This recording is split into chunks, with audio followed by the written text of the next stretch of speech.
After my last video, I felt this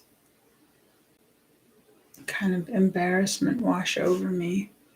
And again, found myself asking this question of like, why? Why am I doing this?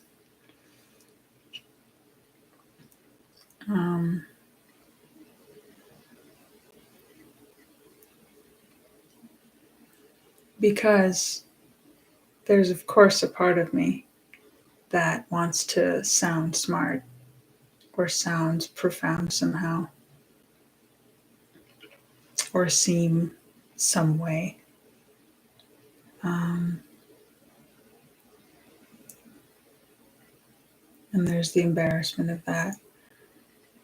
But what drives me to keep posting these videos is just allowing expression to flow.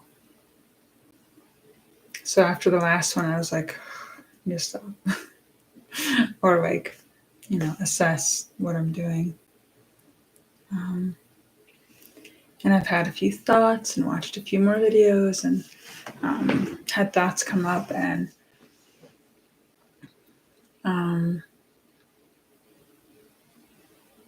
I kept being like, no, I'm not going to make a video about this. Just, write it down, journal about it, whatever. You don't need to put it out there.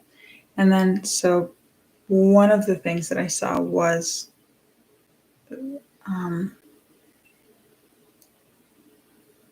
a big part of the conversation was accented on vulnerability and exposure.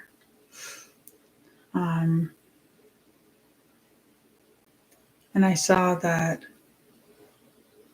like right now, I don't have that much exposure. And so like public expressions right now, I guess, are like these videos and like the couple of open mics that I've done. And it's just this acceptance of like mediocrity and it not being that important.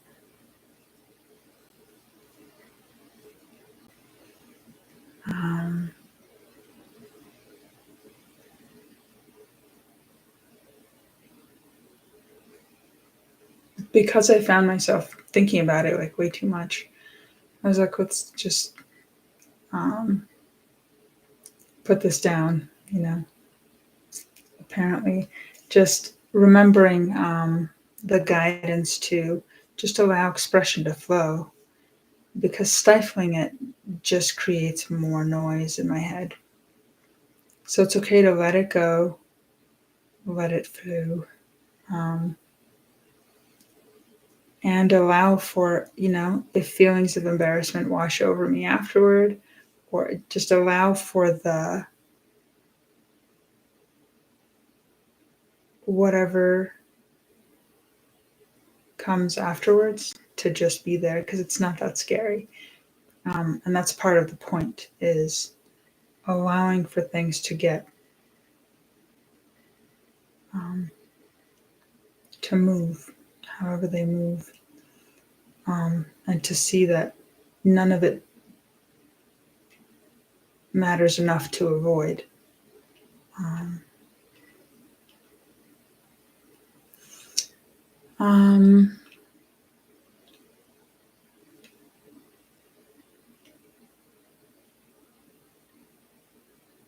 Yeah, some of the thoughts that I have come across is just noticing how I'm behaving, that I am kind of staying a little more safe, not putting myself out there as much. I don't know why I feel that way, because I feel like I'm being protective of myself. And that is good, because I still need to grow up. I think I had that thought when it comes to like relationships. Um,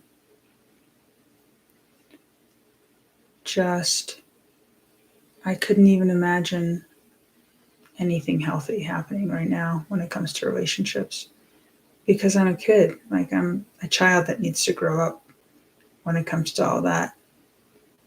And there is a lot of insecurity there and a lot of need for validation.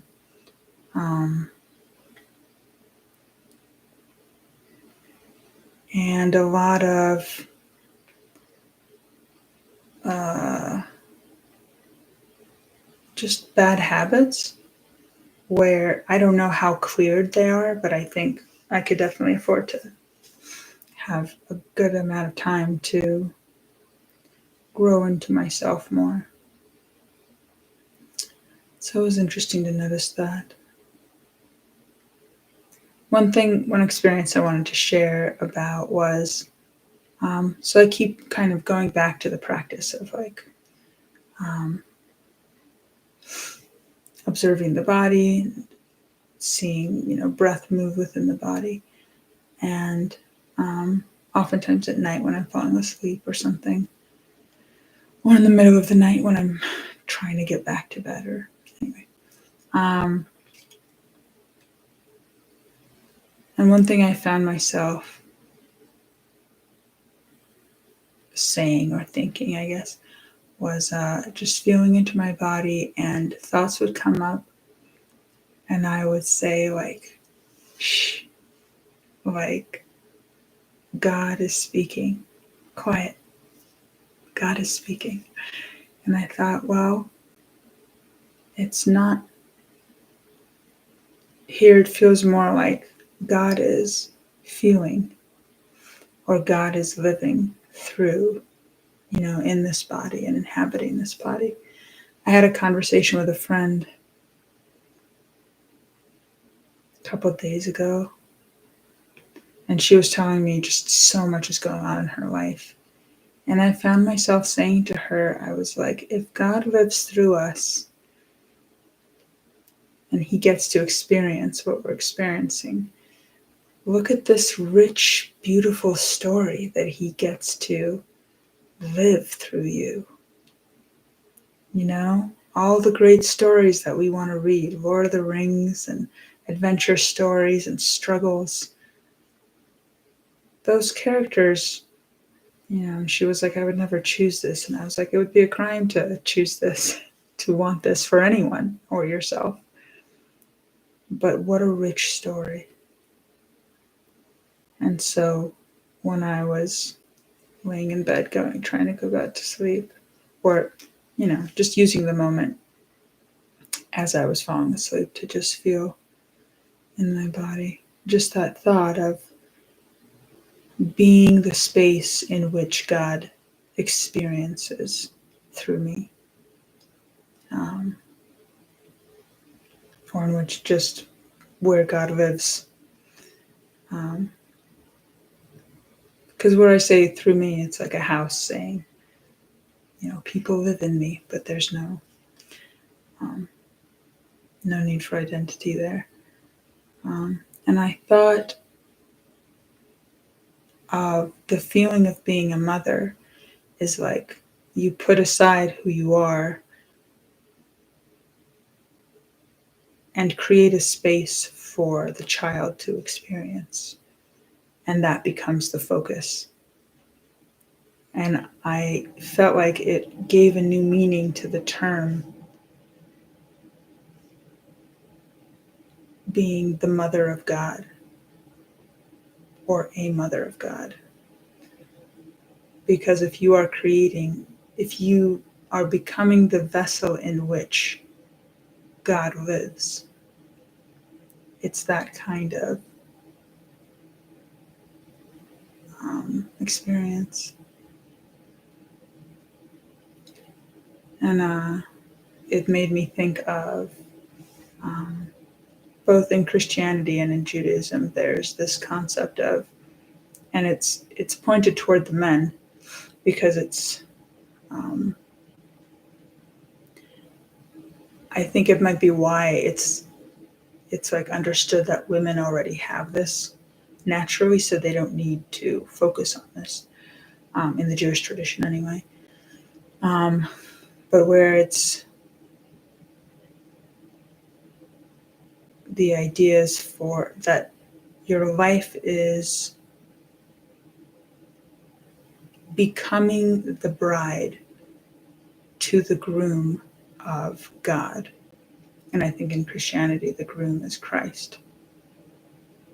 And so it's this like becoming that female space that can be inhabited by God. So it was interesting to find like a new meaning to that.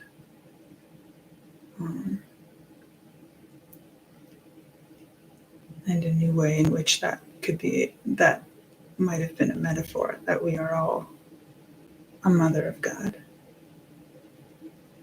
if you're living your life in that way. So that was interesting to find. Yeah, in general, I'm just moseying along my little journey of finding more and more space to allow for experience in my body and in the now, and not getting hung up on thoughts. And it's slow going, and I'm not worried about it at all. Because I'm protective. But I do feel like everything's making more sense, and there's no worry and there's no hurry. And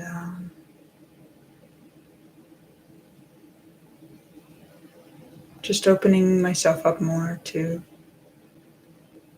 experience things as they come.